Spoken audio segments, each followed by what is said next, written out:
Hi everyone, Don Giannatti here, lighting-essentials.com and project52prosystem.com. And I'm making a little bit of a presentation here. It's kind of a slideshow, I guess, but something that I'm working on in several fronts here about creativity and what I call the hierarchy of impact. I was going to call it the pyramid of pain, but that just seemed like it wouldn't be a really good marketing thing. So it's the hierarchy of impact. Maybe we'll do a pie chart or something. It'll be the pie of perfection. I don't know. Anyway, listen. One of the things that constantly I'm aware of as we move down this path of creativity is that the more value you add to your imagery, the more special the images are, the more powerful they are, and the more valuable they are, not only to you as an artist, but to the commercial world in general. What I mean by that is let's take an extreme example here. Let's say if I called you up and said, I need a picture of a glass of beer.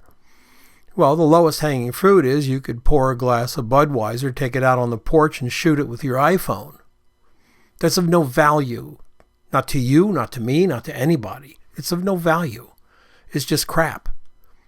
On the other hand, I could call you and say, I need a shot of a glass of beer, and you come back to me with this incredible, rarely seen view of a glass of beer. Maybe it's like, I don't know, practically the camera's inside the beer, or looking up and the beer's pouring over the camera. That's a more valuable shot because it's rare. In the world of commercial photography or photography of any kind, art, whatever, is the stuff that is more rare is more valuable. We treasure things that are rare, and the effort you put into your images to create impact creates rarity as well. Let me show you what I mean. This is what I call the hierarchy of impact. Pyramid of pain. I don't know. You can call it whatever you want. You see, as we go out to make photographs or do an assignment or whatever it is, graphic design, writing, or whatever, we always start at the bottom with the crap everyone does. This is the base. Everyone does this. They get a camera and they put a card in it or some film or what have you, and they go out to make a photograph. And this is the low-hanging fruit. They don't think about it. They don't plan it. They don't do nothing. They just take a picture. Okay? Crap everyone does. Your neighbor can do this with his brand new Rebel T6i or T7i. What are they on? T11i now? Whatever. He can do it with his new Canon Rebel. The guy across the street, he can do it with his iPhone. It's low-hanging fruit. Crap everyone does has no value. Then we have the stuff only some do. All right. Now this is where a lot of us are. I think there's a lot of people in level 2. You know, we go out, we take our cameras, but we also maybe take a fill card with us and a scrim. Maybe get a couple of contingencies. If the light isn't really good, we're going to make it better. But it's the stuff of Flickr and that genre. Then we move into the stuff that's harder to do. That's the thinking about it shot. That's the shot that's been planned. That's the shot that maybe has a little testing behind it. That's the shot that is not capable from the guy next door. I don't care what gear he has or she has. It's out of their hands because now we're in a technical world of competence, and mediocrity doesn't get to level 3. Okay? Level 4. Stuff people very rarely do. This is that rare shot. This is Joe McNally standing on the scaffolding or whatever it was he was on the top of the Empire State Building when the guy's changing the light bulb. That's a shot. It's planned. It's special. There's only a few people crazy enough to go up and do it. So it has a high value. It's stuff people rarely do. except we get to the really rare stuff. Now we're talking about photographs that have been planned and tested and are so unique as to be, well, nearly one of a kind, I guess. This is real value here because it's rare, because most people don't get there. I think most of the stuff I do, I try to hover around 3 if I can. You know, it's hard to get to 4. It's really hard to get to 5. We all hope that we get up into 4 and 5. You know, it's a bitch.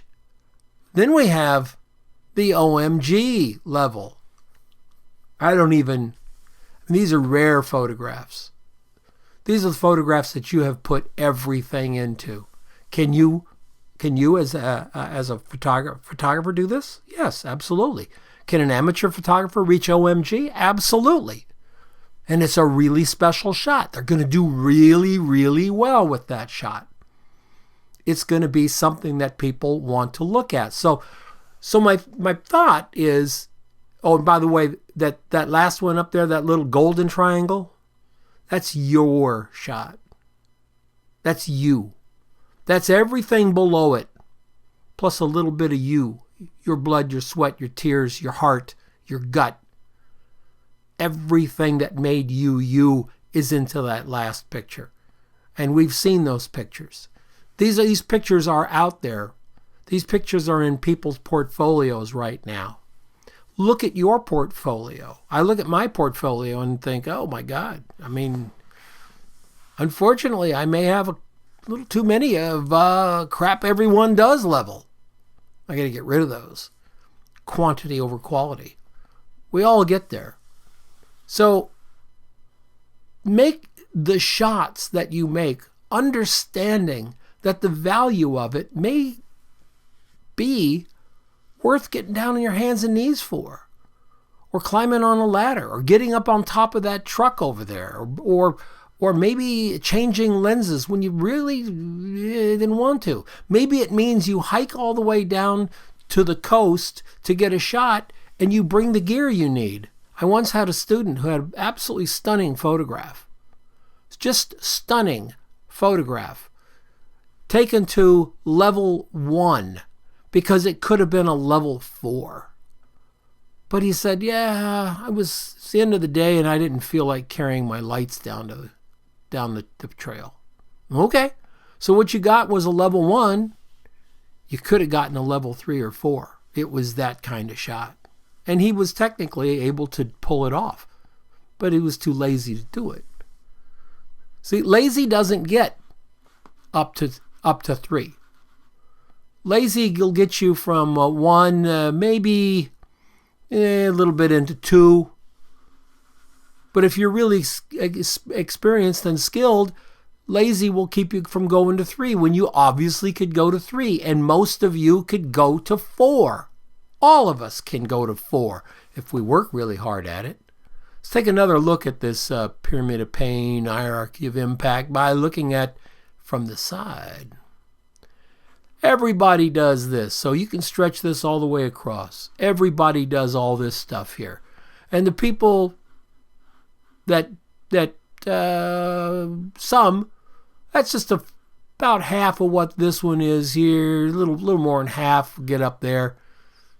We're going to cut that in half to what's harder to do. And we're going to cut that in half again to what's rarely done. And we're going to cut that a half again to that very, very rare. And oh my God, there's only a few getting there. And that deep pinnacle of excellence, that's you. Got to leave it all on the card. Everything on the card. So anyway, this is something I've been thinking about. Something I'm going to explore more. I'm going to interview some people and see what I can discern. But I'll be keeping you apprised of it here on my YouTube channel. If you like what I'm doing, if you're interested in what I'm doing, check me out at dongiannetti.com. There's links down below. And subscribe. You know, hit the little subscribe button. Hit that little bell, and it'll go ding, ding every time I post something. Which isn't all that often, but still, hey, what the heck. Have a great one. I'll see you next time.